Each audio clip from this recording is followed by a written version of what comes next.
Good afternoon, good morning, good evening, wherever you are around the world. It's your DFB anchor, Eli. I'm right here with the DFB director himself, Sire. Sire, how you doing today, man? I am doing absolutely amazing, man. Wow. Let's go, man. Like, hit the record button. Let's just jump into the topic. Wow. We are already recording. We are live, man. Hey, I want to give a shout out to everyone listening to this, man. Thank you very much again for your love and support. We really do appreciate it. All love out here from DFB. Yeah, man, absolutely. Over the past couple weeks, past month that we've been doing this podcast, the feedback, the response, the support, the encouragement, the love, man, has been so overwhelmingly just joyful and abundant and just so, man, I love it, man. And thank you so much, man, from the bottom of our hearts, man. We love you guys right back. Yes, we do. Today we're going to be talking about the artistry of allowing. I'm going to repeat that again. The artistry of allowing. Sai, can you explain to us, what does this mean? What does it mean? I'm allowing. What am I allowing? What does it mean? How does this affect my life? Yeah, man. Listen, man. Everything we do, I love the word art and I love the word artistry because it's an internal expression of the individual in how they choose to function, how they choose to express their energy, their life purpose on the world, man. And it's all art, man, because it's all individual, and whatever picture you paint, however it comes out of you into the world, is absolutely beautiful and perfect the way it is. Yeah, right? Like, it doesn't have to fit any script. So that's what the artistry means to me. And allowing, man, like this subject, this topic, I love it. And I was dying to record it because it is so fundamentally deep to every single individual in understanding, how do I get to the next level? How do I become what it is that I set out to become, right? There is an aspect of work that is required, and you have to do and put together pieces, and you got to put together meticulous and strategic and planning type of work. And once that work is done, and when you look around, you're like, what else can I do next? What else should I be doing? I know I should be doing something, but I don't know what that is. Is that very moment where the artistry of allowing takes place. Right there in that moment. Yes. Right there in that moment. That's where you did the work that you're supposed to do. You did all the preparatory, cross the T's, dot the I's. You got up early. You stayed up late. You sacrificed. You discipline yourself. You focus. You balance everything else. And you're like, what else? I should be doing something else. No. At that moment, that point right there when you're like, what else should I be doing? I don't know what. That's when the artistry of allowing takes place. And that is where it should take precedence in your life. Right? So that's what the artistry of allowing is. It's about, right, you do the work and now you have to open up to receive. You have to open up for life and the architect of life, whether you want to call it God, whether you want to call it Krishna, whether you want to call it Buddha, whether you want to call it Allah, whatever you want to call it, your ancestors, whatever that force is that you recognize and you associate with, you have to allow that to take fold and take precedence, to put the proper pieces and things and people and places and circumstances in place for you to be open to receive all of that, right? And that is what, that's the baseline of what I believe allowing is. Yes. Wow. Thank you very much for that, man. You said the artistry, man. The way you define it, an internal expression. So that means the internal expression of allowing, right? So how does one, get to that level internally where, the expression is already open, you're open to receive, right? Because you can be going through hard time and you're ready to, receive. You can be going through circumstantial obstacles and then, you're ready to go to the next level. So how does one get to that next stage where, I'm ready to go to the next level to receive? So internally, I have to allow my expression to, receive whatever, takes me or transcends me to the next level? How does one get there? Man, this life that we all have is the first gift that all of us received in it just in existence. The life that you were given is your first gift, right? Yes. So we've already established that you have an obligation when consciousness hits your brain, that at that moment you need to start living your life, that gift, appreciating that gift that you were given, right?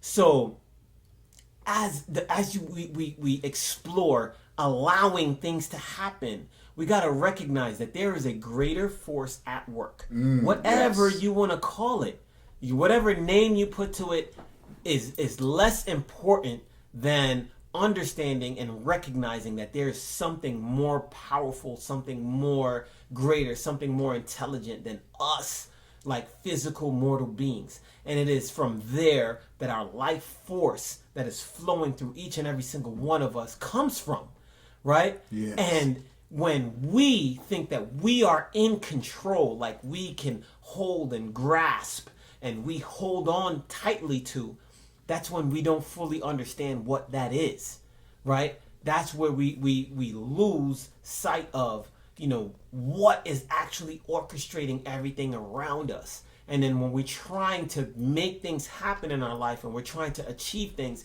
it becomes harder because you're not flowing with the current of life. You're going against it, right? You're trying to manipulate and orchestrate, and you're trying to do things that are well outside of your control, understanding, or even like influence, right?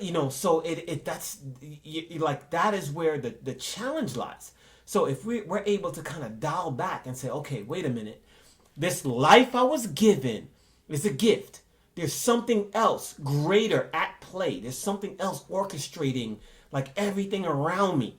If I can get myself in tune and in synchronicity with that, I am able to use those forces, those energies, right, to express my individual imprint on this life, my individual expression. Because you've already said, brother, that there's 7 billion people on this planet, and we're all uniquely different. And that is why trying to get people on the same page doesn't happen. It's impossible. Yes. It's impossible. Yes. Because we're too uniquely different for different purposes and different expressions. And it's through the diversity of all of us that makes this world beautiful, right? So once I understand that I'm uniquely different, and I have to get in tune with me and who I am, right? And because I will tell you right now, I don't know who I am, right? Every day I wake up, consciousness hit my brain.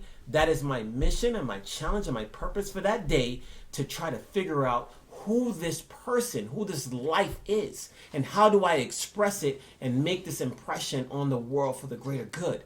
And then every time as the day progresses and I get closer to understanding who this person is, I go to sleep, and then life evolves, and I got to get up the next day and I got to do it all over again, because I'm something and I'm someone else different the very next day. So how do we allow, right? It's by understanding those fundamental principles and understanding that the greater force that is at work, that's working through each and every single one of us, that's touching every single one of us, is responsible, is the great architect and orchestrator, right? I am a participant, and I have to not swim against the current, not go against the grain, not force things to happen, but I have to watch how things are moving, and I have to get in harmony and in synchronicity with it. I do the requisite work, because like we said, you can't manifest certain things, man. Yes. You can't be 285 pounds and like, I'm gonna manifest some muscles, right? No. You have to put the work in. But once I put the work in, at that point, I look and I said, all right, the work is done. Now I have to allow everything else that is orchestrating around me to go at work and do what it needs to do. And I just have to make sure that I'm aware and I move in synchronicity with all of that. Yes, yes. Right? Yes, man. You know, man, Sam, man, thank you very much for this, man. You know, first of all, I want to say, right, you know, when you say greater force, right, and then, you know, is whatever, you know, you may believe in, man, you know, like hear the word greater force. What is force? Force is energy. All right, force is energy, and we say wherever your energy goes, what goes there? Wherever your attention goes, your energy goes, right? So again, the artistry of allowing, right, is letting yourself flow with the current, right? Control. Okay. So when you say control, man, so you know, I wanted to bring, you know, a part of my life, man. You know, me, you know, I mean, as you guys know, I grew up in Nigeria, right? You know, in Nigeria, you know, we believe in being the alpha male, you know, and what does, you know, what is one quality of being an alpha male? Is control. You want to control everything in your life. That is, you know, that was who I was. You know, I want to control every circumstances in my life, right? A quick story and an example, man. You know, because we're talking about the artistry of allowing, right? Reflecting back on my life. Yes, I'm in the military. I'm a Marine, right? My first duty station is Okinawa, right? After 2 years out there, I loved that place, man. And I was like, you know what? Where I wanted to go next, I wanted to go to California, right? But then guess what? Like the military always does, right? You want something, they give you something different, right? I got Camp Lejeune. If you're in the military and you go to North Carolina, Camp Lejeune, there's this perception about it, right? And I hated everyone. My commander hated everyone, right? I was like, this is what I wanted, and you gave me something different, right? It felt like I lost control of my life because I wanted something and I didn't get it, right? But then the artistry of allowing. Ladies and gentlemen, let me tell you something. Coming to Camp Lejeune, North Carolina was the best decision of my life, man. Within 2 years out here, the amount of growth I have had in my life, personal, physical, economical, mental, my goodness, it surpasses the whole 20 plus or 30 plus years I've been on this earth. I will tell you that it surpasses everything.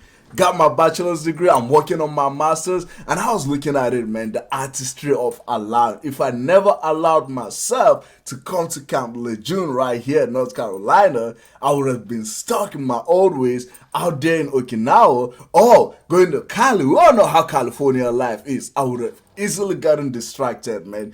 That is where we say, right, the greater force that is at work, right? You got to be able to sync with it, flow with the current of life. Right? The control, you don't have to have control of that aspect of your life all the time, man. So, Sai, when you were saying this, man, it just reminds me of all this stuff, man. Why it is very important to have this artistry, right, of allowing in your life. Yes, man. Thank you so much for sharing that, man. And if I may, you know, I'll share a piece of me in the same fashion. I got to a certain point in my life that I took my journal and I scripted the life and the character and the personality and all the components that I wanted to create within myself. And I was like, oh man, I looked at it and I read it and I reread it. And I was like, man, this is so awesome, you know, and I want to become like this archetype of a person, right? Because I recognize that there was some improvements, and we know we've heard know yourself and seek self-improvement and all of that, right? So I was like, yeah, I'm gonna write it out and I'm gonna script it and I'm gonna be the author of how I want to be and who I want to become. Yeah.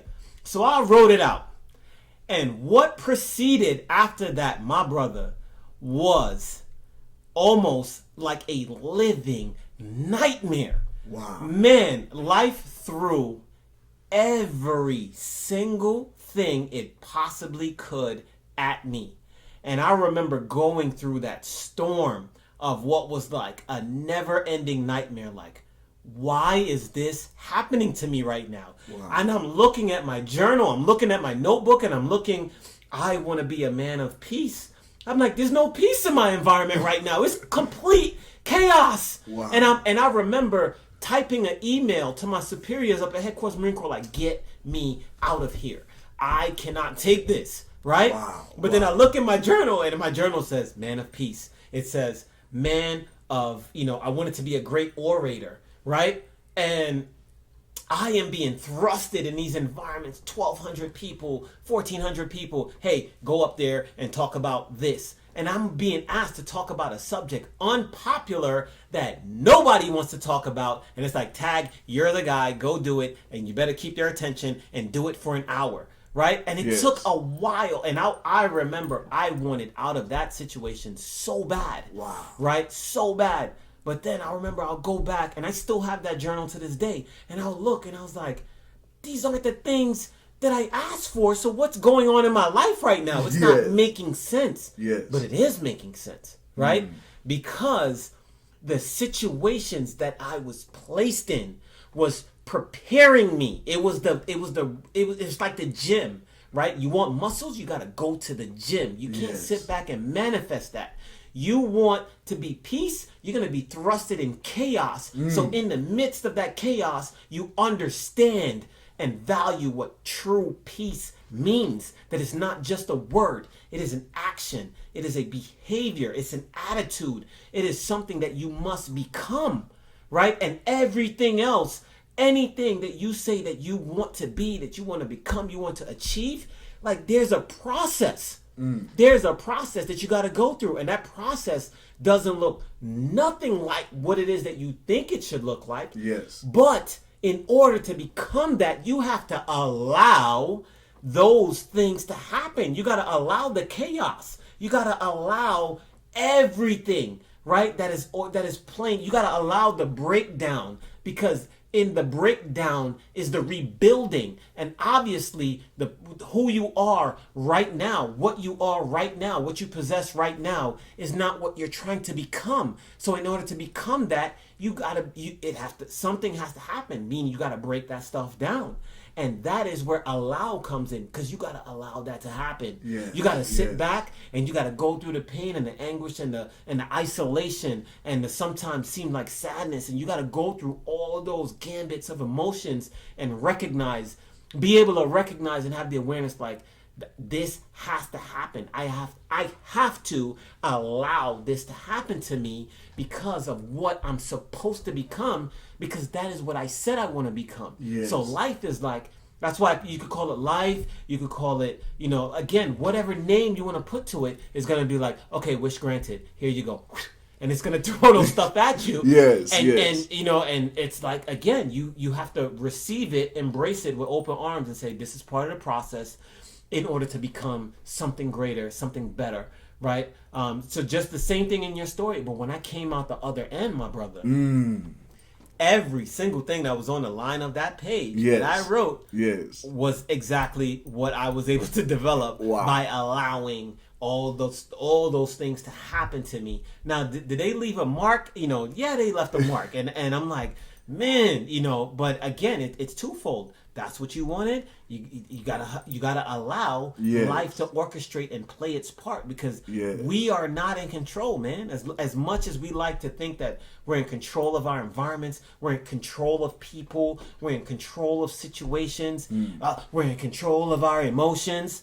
Okay, good luck with that one, right? There's something else bigger at play, and when we're able to move in synchronicity with all of that and recognize that it's about balance. There goes that word again, right? I got to balance my energies with your energies and with the energies of our environment and our surrounding. And again, I can't control you. You can't control me. I can control the situation around me, right? I have a certain amount of control over myself, but I also have to recognize that the things that are orchestrating around me, they're orchestrating for a particular reason. And it's not my purpose to disrupt that.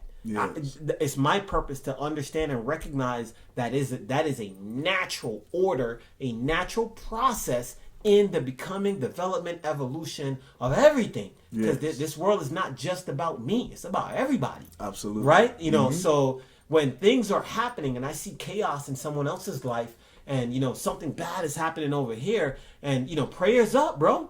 However, that is happening by greater design, right? In order for someone to learn a lesson, for someone to go through something so they can elevate and get to a next level. And I will be cheating a person of their growth, right? It's kind of like You ever heard a story of like there's the bird, right? There's an egg, and the bird is trying to hatch out of the egg, right? And someone was passing by and they saw the bird struggling, trying to push against the egg to be born, right? Yes. So they're like, oh, sweet little birdie, let me help the little birdie out, right? So guess what the person did? The person took the egg and then started to crack the shell a little bit and then break, and open it up and was like, oh, there you go, little birdie, now you can be born, right? Yeah. So the birdie was born and came out of the shell because, the passerby cracked the shells and let, so the bird can come out, right? Yep, yep. And then guess what happened after that? The bird, mama bird was like, all right, time to hit the world and learn how to fly. Your brothers and sisters know how to fly, go. And then the birdie went and then fell off the branch and was trying to do this and then fell straight to the ground, smack, and then something came, ate it, done. Never learned how to fly. You know why?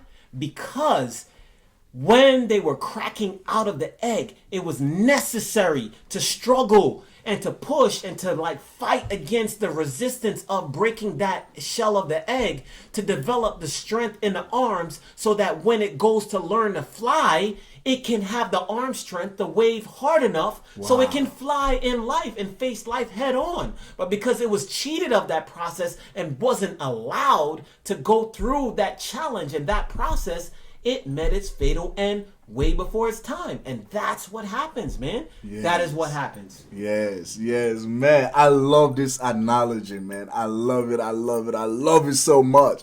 This is just similar to the human experience, man. Yes. A lot of the time, man, we go through stuff, man. It's like, you gotta face it yourself. Like you said, prayers up, brother. You gotta face it yourself, man. There's no angel from heaven that's gonna come and lift you out from there. It's there to teach you a lesson, man. Like there's this saying, right, that says, right, when you pray to God, right, for peace, guess what? You get thrown into a chaotic moment, man. Like when you pray for happiness, guess what? It's the opposite that you find. Yes. But what is very relevant and important in those situations is choice. Because when you're thrown in a chaotic, environment, a chaotic place, you have the choice to either be peaceful or be chaotic. Yes. Right? When you're thrown into an environment where there's happiness inside, guess what? You have the choice to either be happy or to either be sad. That is why, we talk about this artistry of allowing, right? Yeah. So now this leads me to the next question, man. So, when we're talking about allowing, and, some people might have this misunderstanding of, okay, I'm going to allow everything and anything into my life.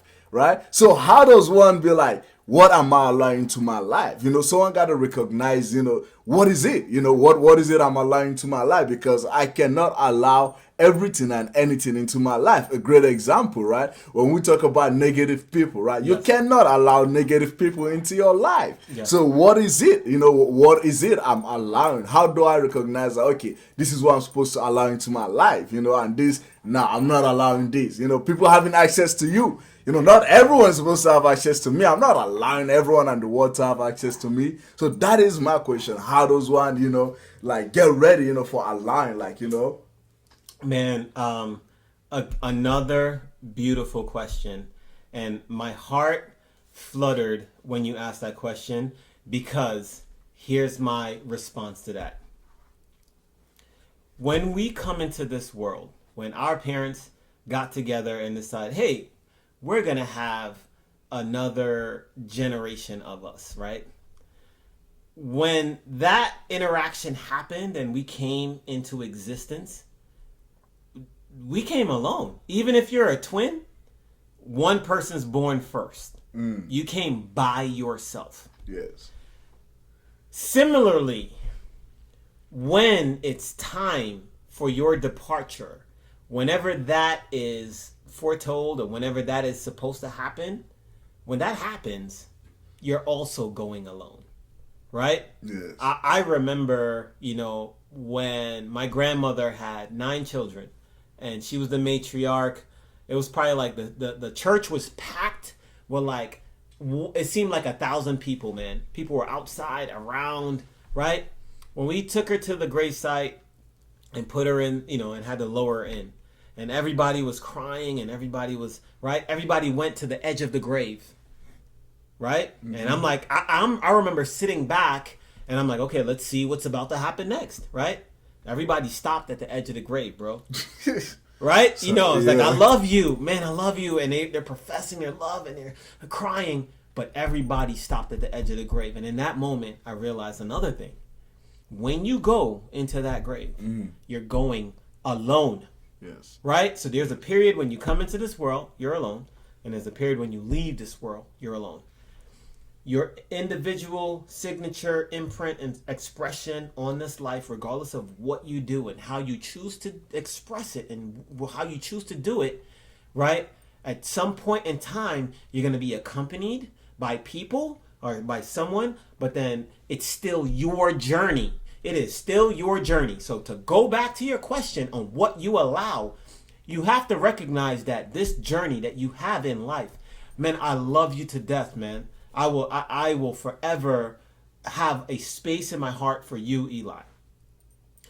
But when the time comes for whether it's you or me, right? That edge of the grave is the marker. Yes. I gotta keep going. Yes. You gotta keep going. Yes. My life don't stop. Your life don't stop. Right? So what I allow, I have to recognize that this gift I was given called a life to experience for fuller expansion, expression, for exposure to the wonders of this beautiful planet and this life, man.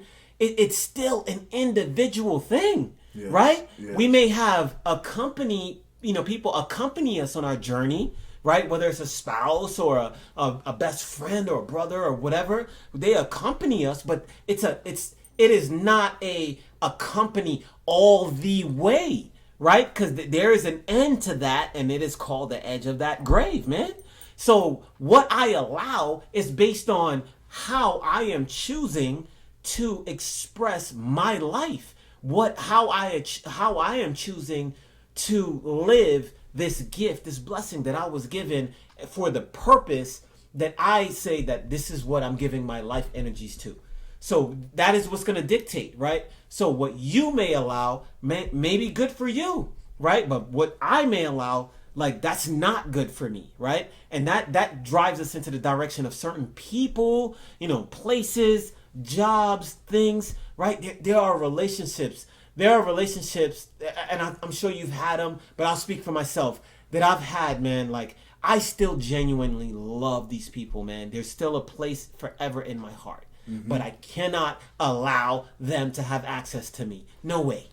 Right? Because in my becoming, in what I'm trying to do and what I'm trying to accomplish, man, it just energetically, synergistically, it is not a match. And once I recognize that this is not good, it's not good for me, and it's definitely not good for them. Yes. Right? It is. Yes. So, the point in our journeys in life, we had to take separate roads, and that is okay, because when you truly love someone and love something, and you truly want what's best for someone and something, you gotta be able to let it go and allow life and nature to take its natural course. Period. Wow, man, that is beautifully said, man. Wow. While you were talking, I was just out here just reflecting, man, just reflecting. Like you said, I probably, laugh, but it wasn't like I laugh at the situation, but it's like, in as much, it just reminded me back in Nigeria, man, especially when people are mourning someone that is dead, they'd be crying. And, there was this movie, man, I watched where they pushed the other person into the grave. He ran up and, he was like, why, do you want me to die? You're crying, you miss this person, right? Yeah. It's funny, but at the same time, it's just, symbolizes what you just said, man, yes. The analogy, right? When you come to this earth, if you twins, you come alone, right? You come alone. When you die alone, man. Yes. That definitely makes the choice and the decision easier. Yes. In the spirit of allowing. Yes. What do I allow? Because this life that is called gift, that is my gift, right? Yes. At the end of the day, it is my journey to walk on. It is my choice. Yes. Remember the keyword choice. Yes. Because at the end of the day, each and every one of us will have a choice.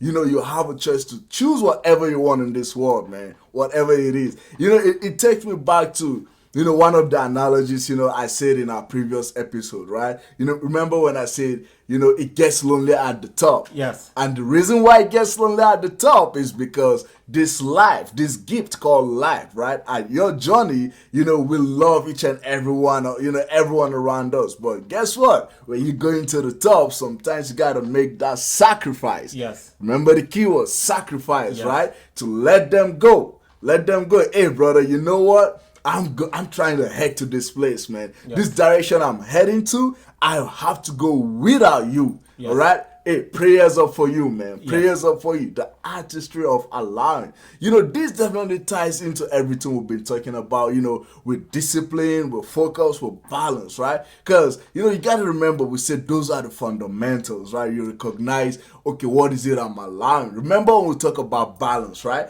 The very, very first definition of balance was what? Sacrifice. Mm-hmm. Sacrifice. Mm-hmm. So that is you allowing yourself to let go of some stuff. Some part of you. Wow, that is beautifully said, man. That is beautifully said. Yes, man. And it's if I tie back in what you said, being lonely at the top, right? We talk about being the author of the story in the book of your life. Yes. And I am writing on the pages my life story on what I want it to be.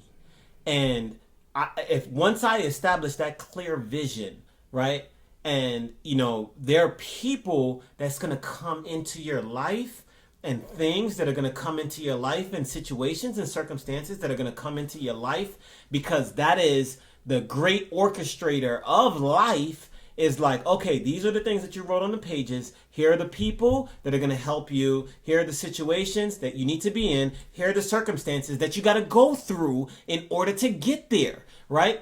It never said, the orchestrator and how life is designed never once promised and said that this person was meant to be there forever.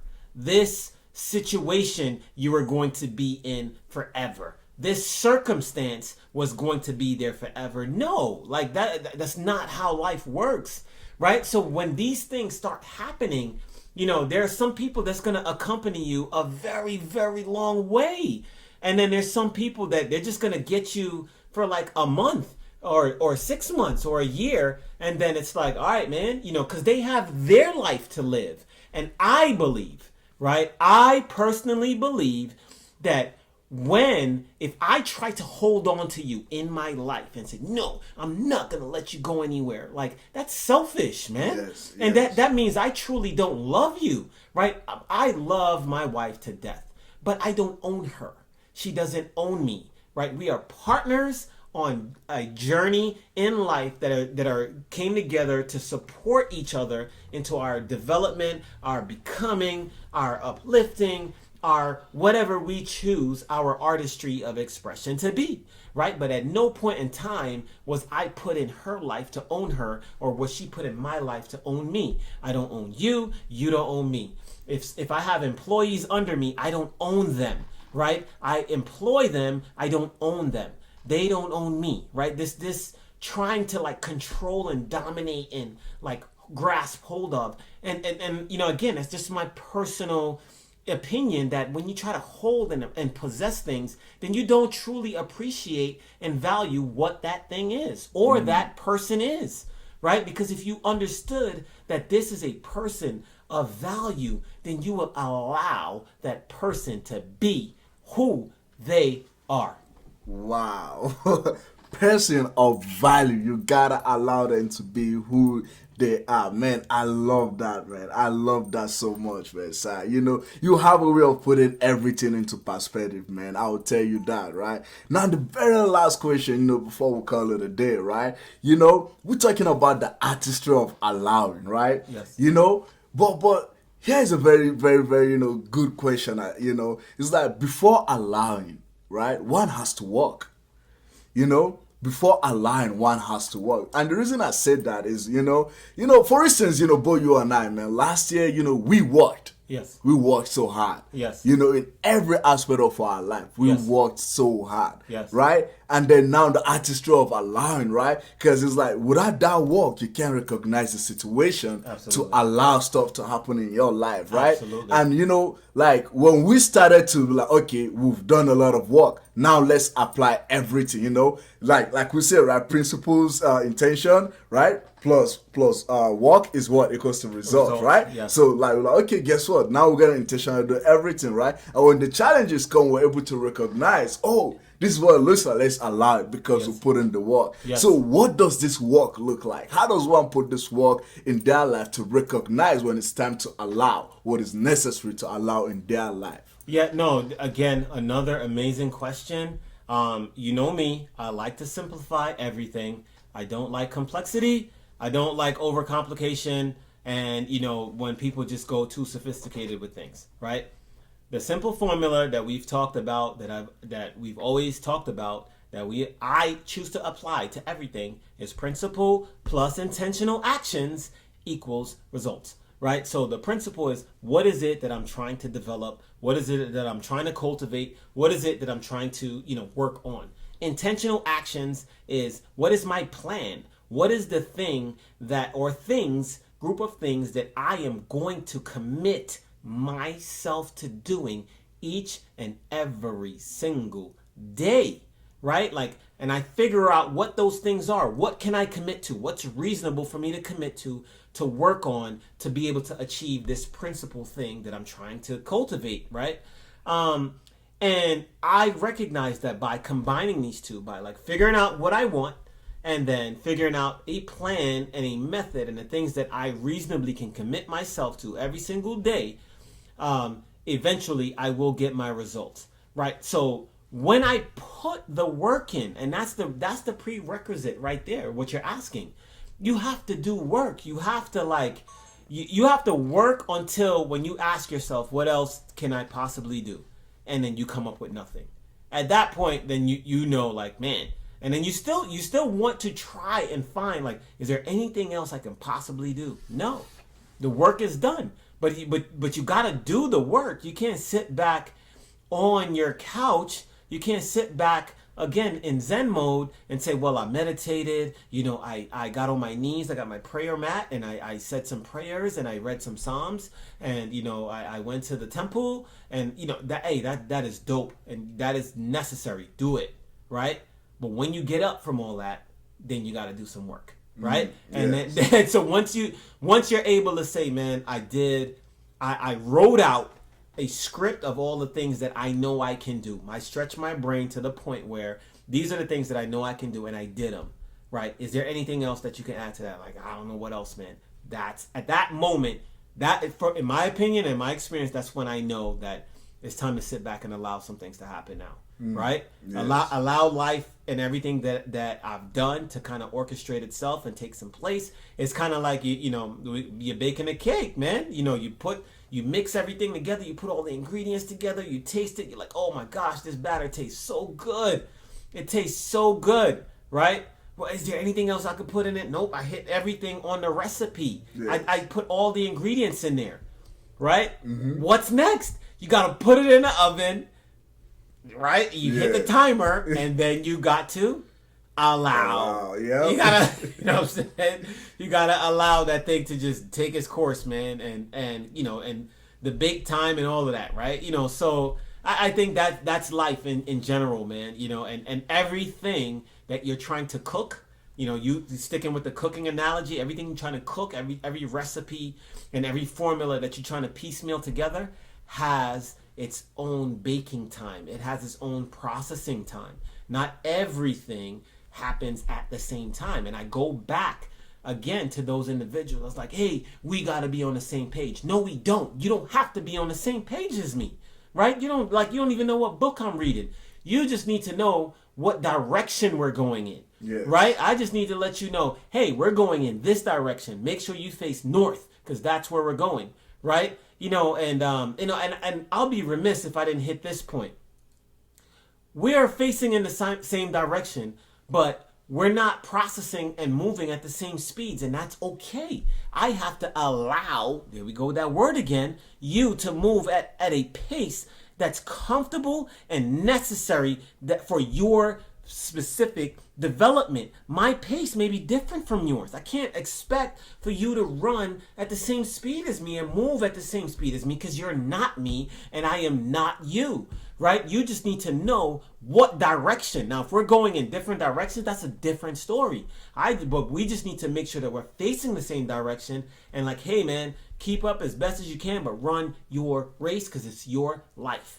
Right? And you're the author. You have the authority to dictate how you want that to go. Right? And same goes for me, man. And, you know, and sometimes, man, we got people that are looking like, you know what, man, I am not a savior, and I never profess to be a savior. I'm not talking and doing this podcast from a pedestal. I'm not at a different elevation than anybody else, and you need to get... No, man. I'm in the river and the ocean of life just like everybody else, man. And I am doggy paddling. I'm not even Michael Phelps in it, man. I'm doggy paddling, staying afloat, just like you are. So I'm not here to try to save this person and save that person. I got my own clan. I got my wife. I got my kids. I got my own life, and I got other things, man.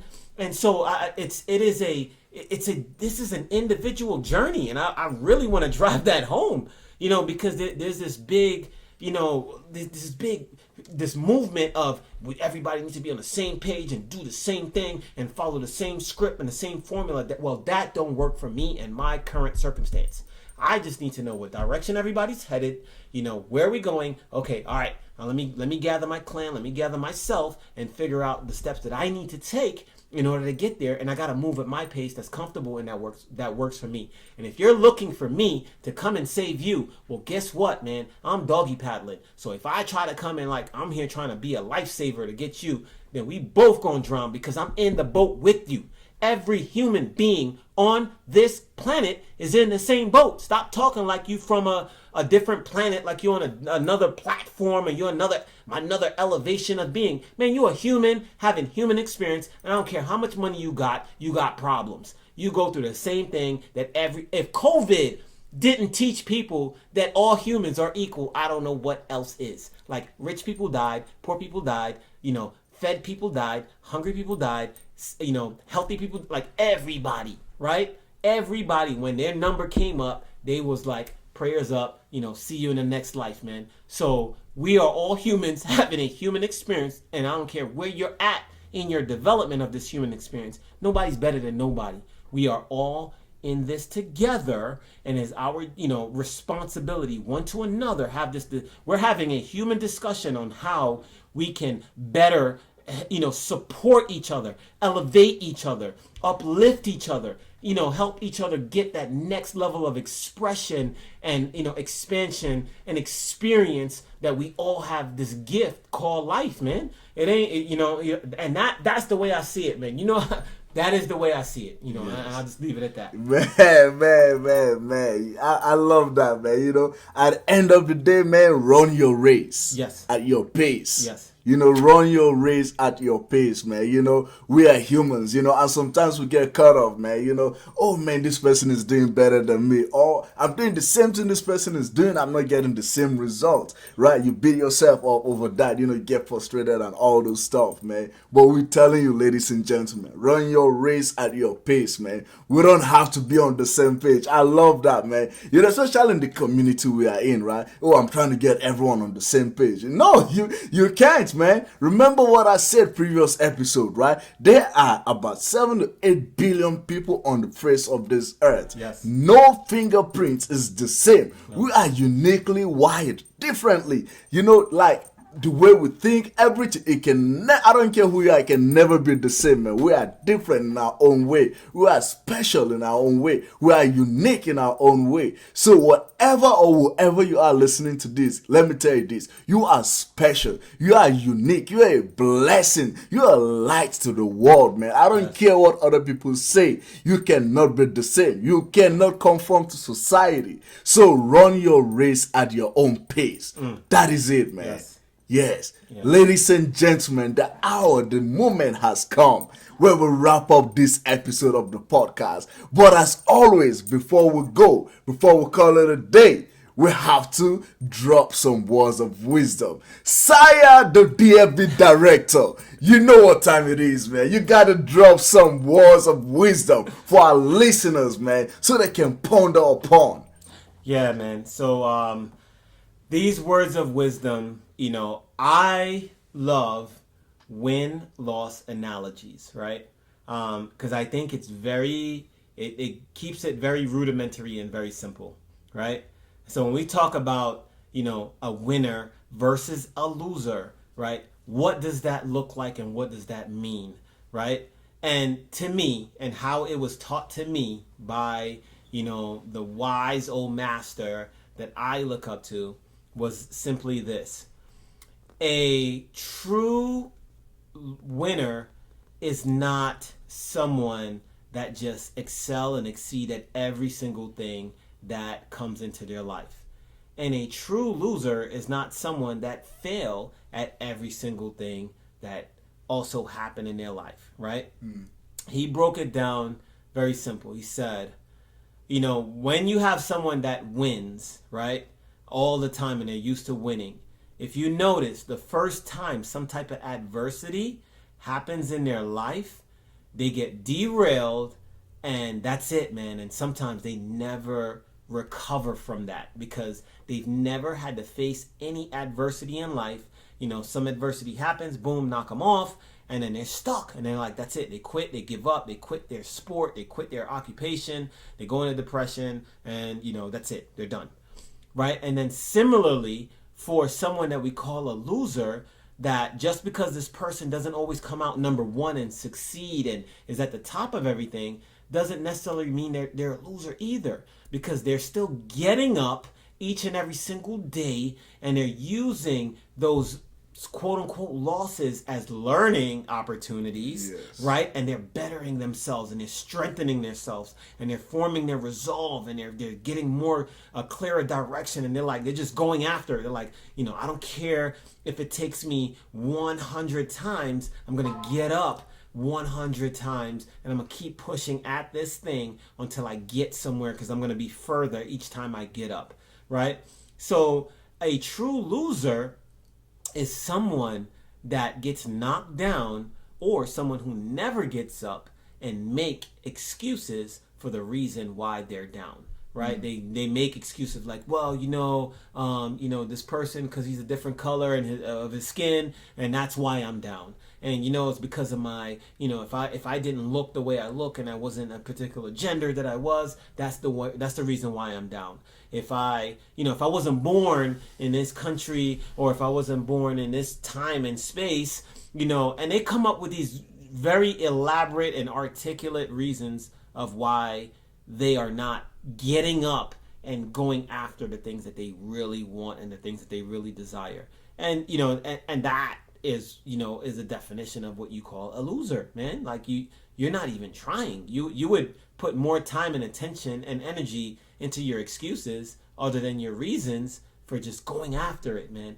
And please put it in a context, man. Some of those things, because of gender and race and we've known, history have already taught that yes, there were laws and things in place that intentionally meant to prevent people. But however, there are examples throughout history of all of those people who defied all of those odds and say, I don't care what you put in front of me. That is not going to stop me from going where I want to go and achieving what I want to achieve, because that's what I want to do. And there's always been time and time again people who have defied the odds regardless of what the odds are and were. So that is my words of wisdom, man, as far as, winner and loser, man, and I believe life is easily summed up into W's and L's, man. Either you're working towards winning, or you're just going to sit back and make excuses as why you're not achieving anything. Wow. You know what? That is very big, man. As we're saying those words of wisdom, man, I'm like, wow, it all boils down to what you're going to do about it. So what, you got knocked down like 100 times. Get up, the 101 time and keep going, because that is what differentiates, a winner and a loser. You know what, ladies and gentlemen, we're gonna do something different this time around, right? I'm gonna leave you guys with that words of wisdom. Yes, I'm gonna leave you guys with that words of wisdom and let it sit, all right? The reason why you're not winning is because you're spending time on your excuses. You know, it's because of this, it's because of that, it's because of this. Like, come on, man. You have a gift, and that is called life. Yes. What you gonna do about it?